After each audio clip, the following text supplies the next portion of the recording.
the Threefold Order and Social Trust, Capital and Credit. Various people have expressed the opinion that all questions concerning money are so complicated that they are almost impossible to grasp in clear, precise thought. Footnote, for example, the English finance theorist Hartley Withers in his treatise titled Money and Credit, end of footnote. A similar view can be taken regarding many questions of modern social life. At the same time, we should consider the consequences that must follow if we allow our social dealings to be guided by impulses rooted in imprecise thoughts, or at any rate in thoughts that are very hard to define. Such thoughts do not merely signify a lack of insight and a confusion in theory. They are potent forces in actual life. Their vagueness lives on in the institutions they inspire. These in turn result in impossible social conditions. The conditions under which we live in modern civilization arise from just such chaotic thinking. This will have to be acknowledged if a healthy insight into the social question is to be attained. We first become aware of the social question when our eyes are opened to the straits in which we find ourselves. But there is far too little inclination to follow objectively the path that leads from a mere perception of these troubles to the human thoughts that underlie them. It is too easy to dismiss as impractical idealism any attempt to proceed from bread and butter issues to ideas. People do not see how impractical their accustomed way of life is, how it is based on unviable thoughts. Such thoughts are deeply rooted within present-day social life. If we try to get at the root of the quote-unquote social question, we are bound to see that at present even the most material demands of life can be mastered only by proceeding to the thoughts that underlie the cooperation of people in a community. To be sure, many such thoughts have been pointed out within specific contexts. For example, people whose activity is closely connected with the land have indicated how under the influence of modern economic forces the buying and selling of land has reduced it to a mere commodity. They believe this is harmful to society. Yet opinions such as these do not lead to practical results, for because of their own interests, those in other spheres of life do not admit that these opinions are justified. It is from an unflinching perception of such facts that the impetus should come to guide and direct any attempt to solve the social question. For such a perception can show that one who opposes justified social demands because they require a way of thinking opposed to his own particular interests is, in the long run, undermining the very foundations on which his own interests are built. Such an observation can be made when considering the social significance of land. First, we must take into account how the purely capitalist tendency in economic life affects the valuation of land. As a result of this purely capitalist tendency, capital creates the laws of its own increase. And in certain spheres of life, these laws are no longer consistent with the principles that determine the increase of capital along sound lines. This is especially evident in the case of land. Certain conditions may very well make it necessary for a district to be cultivated in a particular way. Such conditions may be of a moral nature. They may be founded on spiritual and cultural peculiarities. However, it is entirely possible that the fulfillment of these conditions would result in a smaller interest on capital than would investment in some other undertaking.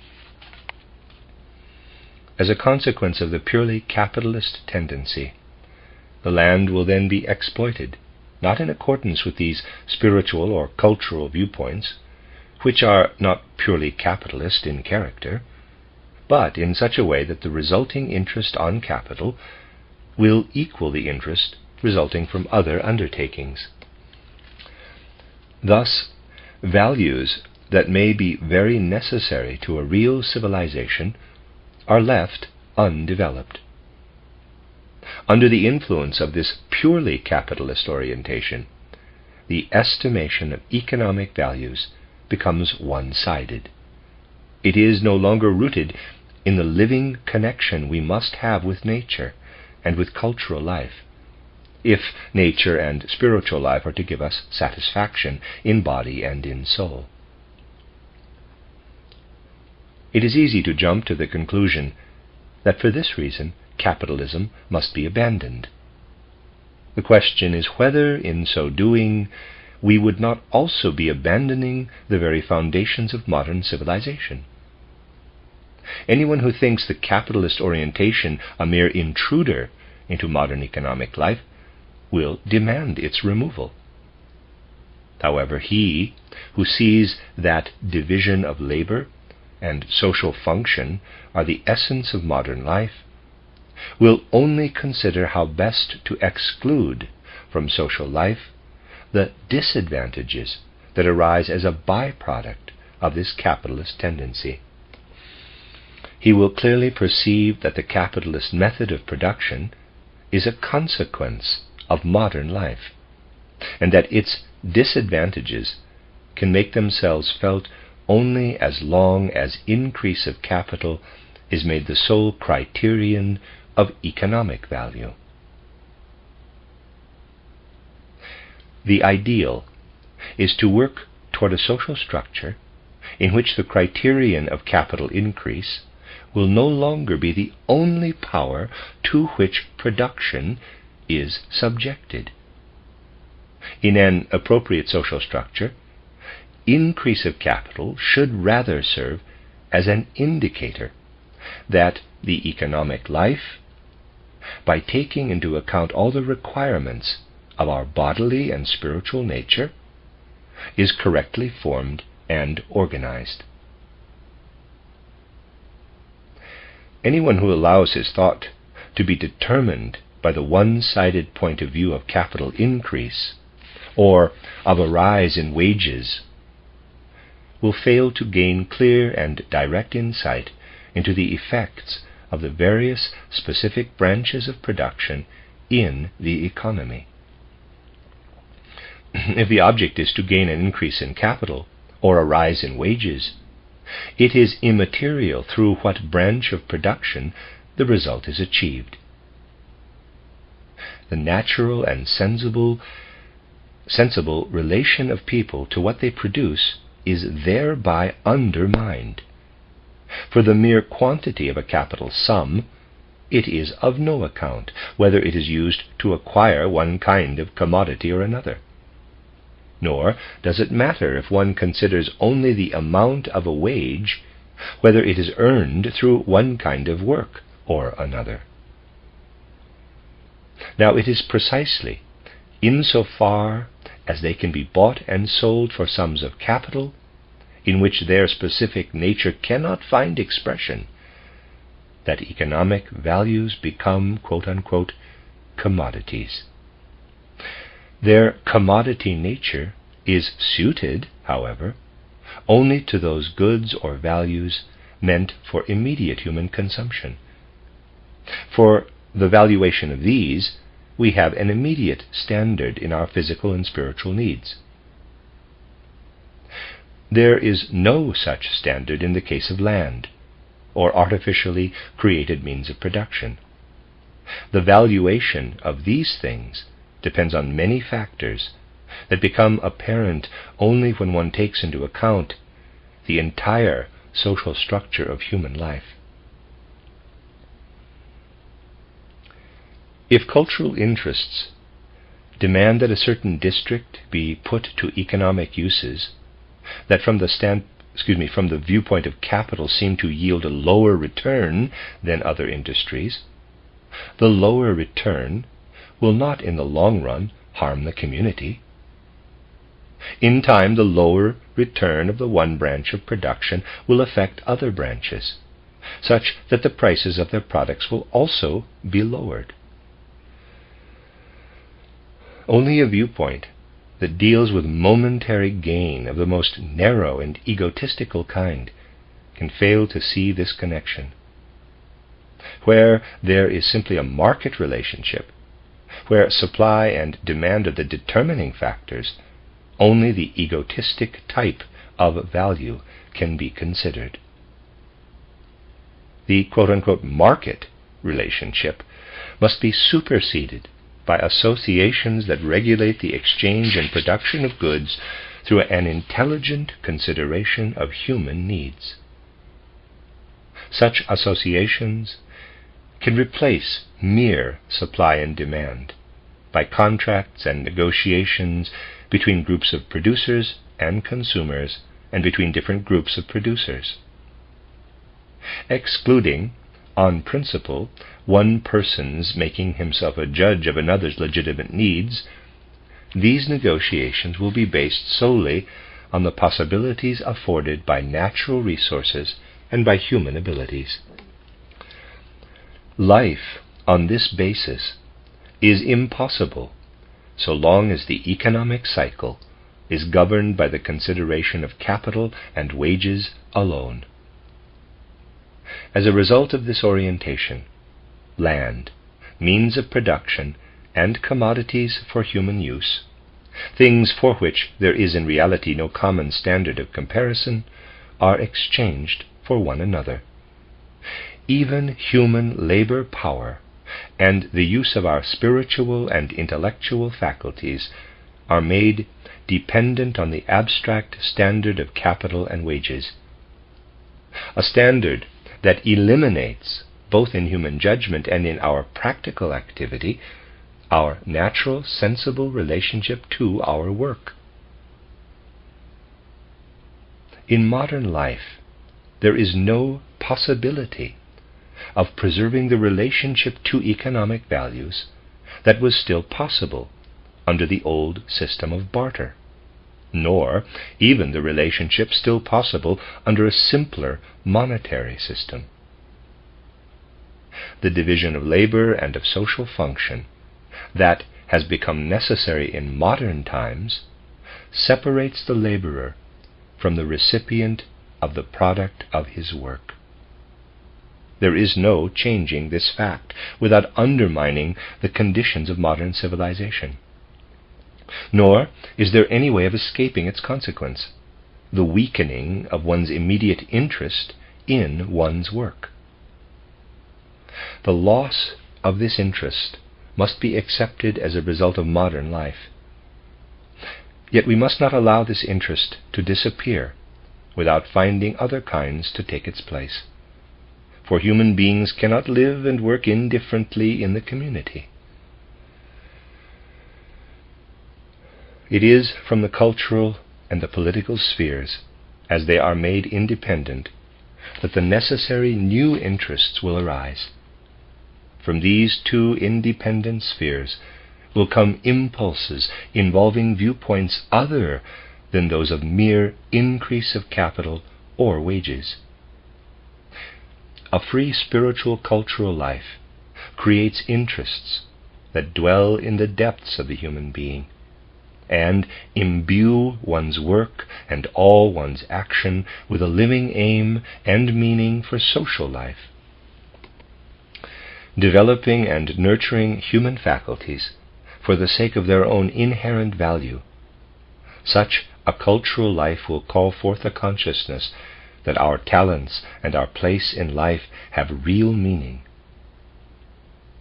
Molded by individuals whose faculties have been developed in this spirit, society will continually adapt itself to the free expression of human abilities. The legal life and economic life will take on a form in keeping with the human abilities that have been allowed to develop. The deep inner interests of individuals cannot unfold fully and freely within a cultural life that is regulated by politics, or that develops and uses human faculties merely according to their economic utility. This sort of cultural life may provide people with artistic and scientific movements as quote-unquote idealistic adjuncts to life, or it may offer them comfort and consolation in religion or philosophy. Yet all these things only lead out of the sphere of social realities into regions more or less remote from everyday affairs. Only a free cultural life can permeate the everyday affairs of the community, for it is only a free cultural life that can set its own stamp on them as they take shape. In my book titled The Threefold Social Order, I tried to show how a free cultural life will, among other things, provide the motives and impulses for a healthy social administration of capital. The fruitful administration of a certain amount of capital is possible only through a person or a group that has the abilities to perform the particular work or social service for which the capital is used. Therefore, it is necessary for such a person or group to administer the capital only as long as they are able to carry on the work of management themselves by virtue of their own abilities. As soon as this ceases to be true, the capital must be transferred to others who have the requisite abilities. Since under a free cultural life, faculties are developed purely out of the impulses of the cultural life itself, the administration of capital in the economic sphere will be a result of the unfolding of spiritual powers. The latter will carry into the economic sphere all those interests that are born within its own sphere. An independent legal life will create mutual relationships between people living in a community. Through these relationships, they will have an incentive to work for one another, even when the individual is unable to have an immediate creative interest in the product of his work. This interest becomes transformed into the interest that he can have in working for the human community, whose legal life he helps build. Thus, the part one plays in the independent legal life can become the basis for a special impulse to live and work apart from economic and cultural interests. One can look away from one's work and the product of one's work to the human community, where one stands in relation to his fellows purely and simply as an adult human being, without regard to one's particular mental abilities, and without this relation being affected by one's particular station in economic life. When one considers how it serves the community with which one has this direct and intimate human relationship, the product of one's work will appear valuable, and this value will extend to the work itself.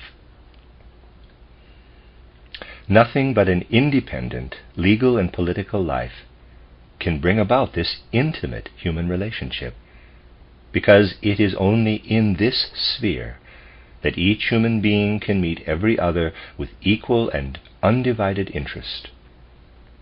All the other spheres of social life must, by their very nature, create distinctions and divisions according to individual talents or kinds of work. This sphere bridges all differences. Once the cultural life has been made self-subsistent, mere increase of capital will no longer be an immediate and driving motive, Increase of capital will result only as a natural consequence of other motives. These other motives will proceed from the proper connection of human faculties with the several spheres of economic activity. It is only from such viewpoints that lie outside the purely capitalist orientation, that society can be constructed in a way that will bring about a satisfactory balance between human work and its return. And so it is with other matters, where modern life has alienated us from the natural basis of life. Through the independence of the cultural and legal political spheres, the means of production, land, and human labor power will be divested of their present commodity character. The reader will find a more exact description of the way this will come about in my book, The Threefold Social Order. The motives and impulses that shall determine the transference of land and of the means of production when these are no longer treated as marketable commodities shall be rooted in the independent spheres of rights and cultural life, as shall the motives that will inspire human labor. In this way, forms of social cooperation suited to the conditions of modern life will be created. It is only from these forms that the greatest possible satisfaction of human needs can come. In a community organized purely on a basis of capital and wages, the individual can apply his powers and talents only insofar as they find an equivalent in monetary gain. Consider, moreover, the confidence with which one individual will place his forces at the disposal of another, in order to enable the latter to accomplish certain work. In a capitalist community, this confidence must be based on a purely capitalist point of view. Work done in confidence of the achievements of others is the social basis of credit. In older civilizations, there was a transition from barter to the monetary system. Similarly, as a result of the complications of modern life, a transformation has recently occurred from the simpler monetary system to working on a credit basis. In our age, life makes it necessary for one man to work with the means that are entrusted to him by another or by a community in confidence of his power to achieve a result. Under capitalism, however, the credit system involves a complete loss of any real and satisfying human relationship to the conditions of one's life and work.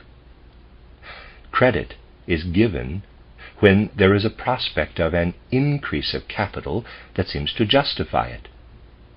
One's work is constantly overshadowed by the need to justify it in capitalist terms.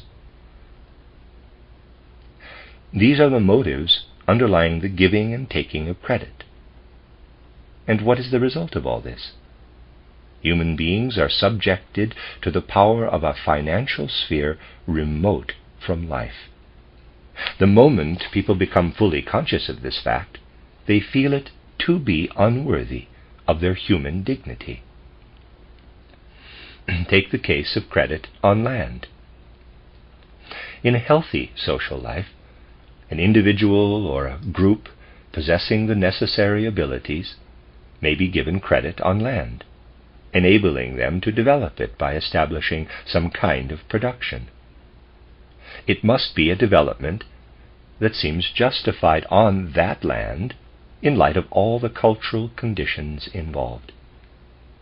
If credit is given on land from the purely capitalist viewpoint, in the effort to give it a commodity value corresponding to the credit provided, use of the land which would otherwise be the most desirable, is possibly prevented.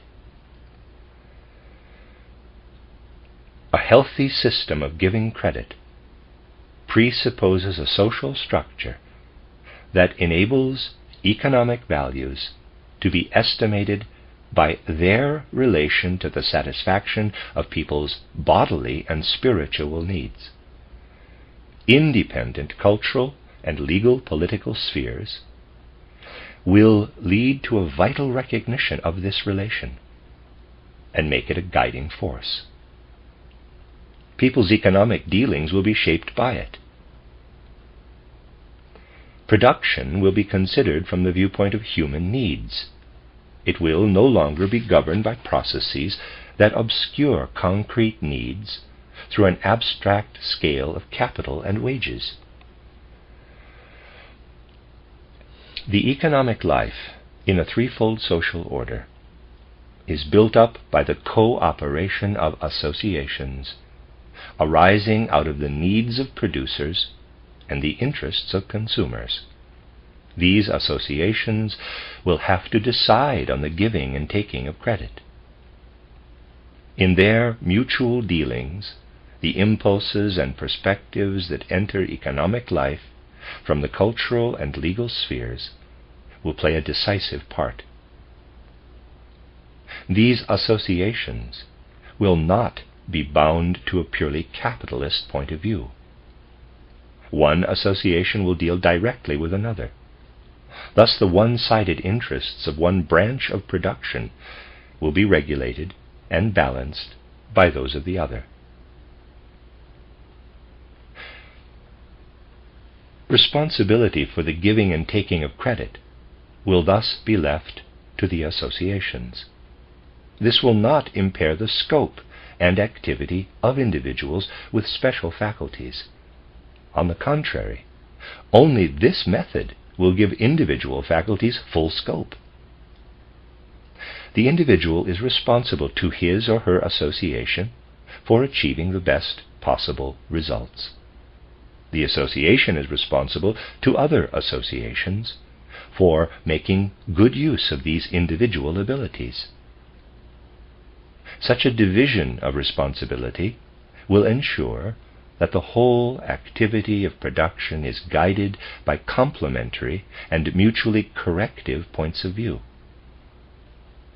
The individual's desire for profit will no longer impose production on the life of the community. Production will be regulated by the community's needs, which will make themselves felt in a real and objective way. The need one association establishes will be the occasion for the granting of credit by another. People who depend on their accustomed lines of thought will say, quote, "These are very fine ideas, but how are we to make the transition from present conditions to the threefold system?" Close quote. It is important to see that what has been proposed here can be put into practice without delay. One need only begin by forming such associations. Surely no one who has a healthy sense of reality can deny this that this is immediately possible. Associations based on the idea of the threefold social order can be formed just as readily as companies and consortia were formed along the old lines. Moreover, all kinds of dealings and transactions are possible between the new associations and the old forms of business. There is no question of the old having to be destroyed and replaced artificially by the new. The new simply takes its place beside the old. The new will then have to justify itself and prove its inherent power, while the old will gradually crumble away. The threefold idea is not a program or system for society as a whole, requiring the old system to cease suddenly and everything to be, quote, set up, close quote, anew. The threefold idea can make us start with individual undertakings in society. The transformation of the whole will then follow through the ever-widening life of these individual institutions. Because it is able to work this way, the threefold idea is not utopian. It is a force adequate to the realities of modern life. The essential thing is that the idea of a threefold order shall stimulate a real social intelligence in the people of the community. The economic viewpoint shall be properly fructified by the impulses that come from the independent cultural and political spheres. The individual shall contribute in a very definite sense to the achievements of the community as a whole. Through the role the individual plays in the independent cultural life, through the interests that arise in the political and legal sphere, and through the mutual relations of the economic associations, his or her contribution shall be realized. Under the influence of the threefold idea, the operation of social life will, in a certain sense, be reversed. Presently, one must look to the increase of one's capital or wages as a sign that one is playing a satisfactory part in the life of the community. In the threefold social order, the greatest possible efficiency of common work will result because individual faculties work in harmony with the human relationships founded in the legal sphere and with the production, circulation, and consumption regulated by the economic associations. Increase of capital and a proper adjustment of work and the return upon work shall appear as a final consequence of these social institutions and their activities. The threefold idea would guide our transforming and constructive power from mere attempts at reform of social effects into the sphere of social causes. Whether one rejects this idea or makes it one's own will depend on summoning the will and energy to work one's way through to the realm of causes. If one does this, one will cease considering only external institutions. Instead, one's attention will be guided to the human beings who make the institutions.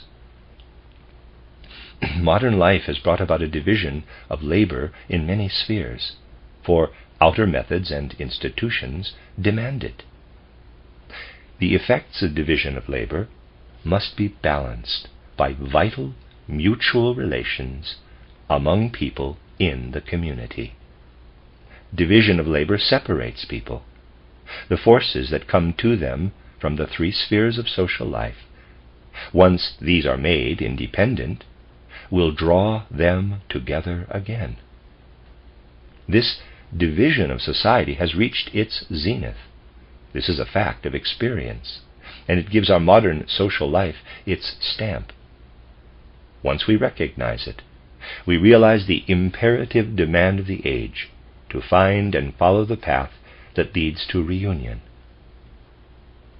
This inevitable demand of the times is vividly illustrated by such concrete facts of economic life as the continued intensification of the credit system. The stronger the tendency toward a capitalist point of view, the more highly organized the financial system, and the more intense the spirit of enterprise becomes, the more the credit system develops. However, to a healthy way of thinking, the growth of the credit system must drive home the urgent need to permeate it with a vital sense of the economic realities. The production of commodities and the people's needs for particular commodities. In the long run, credit cannot work in a healthy way unless the giver of credit feels himself responsible for all that is brought about thereby. The recipient of credit through his connection with the whole economic sphere, that is, through the associations, must give grounds to justify his taking this responsibility. For a healthy national economy, it is important not merely that credit should further the spirit of enterprise as such, but that the right methods and institutions should exist to enable the spirit of enterprise to work in a socially useful way. Theoretically, no one will want to deny that a larger sense of responsibility is necessary in the present-day world of business and economic affairs. To this end, associations must be created that will work to confront individuals with the wider social effects of all their actions. Persons whose task it is to be farmers and who have experience in agriculture very rightly declare that those administering land must not regard it as an ordinary commodity, and that land credit must be considered differently from commodity credit. Yet it is impossible for such insight to come into practical effect in the modern economy until the individual is backed up by the associations. Guided by the real connections between the several spheres of economic life, the associations will set a different stamp on agricultural economy and on the other branches of production.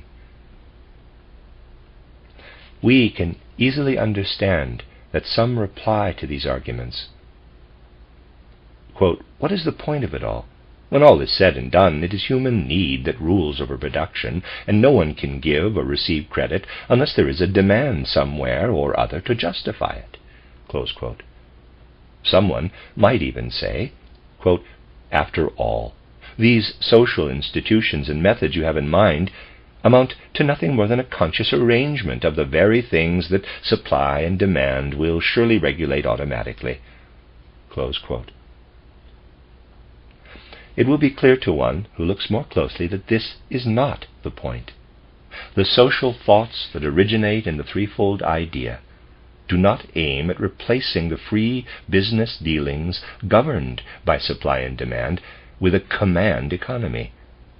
Their aim is to realize the true relative values of commodities, with the underlying idea that the product of an individual's labor should be of a value equal to all the other commodities consumed in the time spent producing it. Under the capitalist system, demand may determine whether someone will undertake the production of a certain commodity.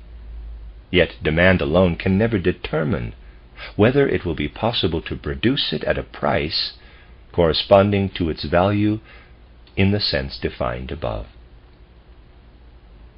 This can be determined only through methods and institutions whereby society, in all its aspects, will bring about a sensible valuation of the different commodities.